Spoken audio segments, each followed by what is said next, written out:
15 বছর পর বাংলাদেশের বিপক্ষে ওয়ানডে খেলতে ঢাকায় পা রেখেছিল টিম অস্ট্রেলিয়া।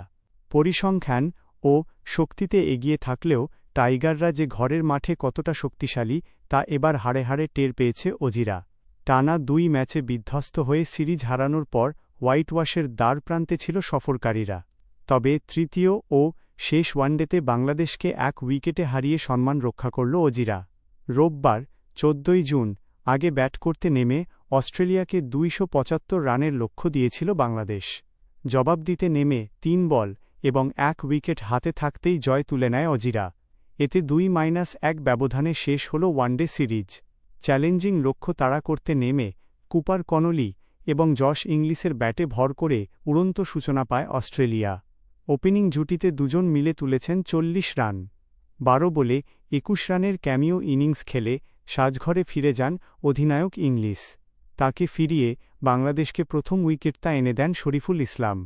একই ওভারে 3-এ নামা ম্যাট রেনশকেও ফেরান শরীফুল। 2 বলে 0 রান করে বিদায় নিয়েছেন রেনশ। বোলিংয়ে দারুণ শুরু পায় বাংলাদেশ। এরপর কনলির সাথে জুটি বাঁধেন অ্যালেক্স ক্যারি। খুব একটা লম্বা হয়নি ক্যারির ইনিংস। 16 বলে 8 রান করে সাজঘরে ফিরে যান তিনি। দলের 70 রানের মাথাতে 3 উইকেট হারিয়েছে অজিরা। ক্যারিকে ফিরিয়েছেন তাসকিন আহমেদ।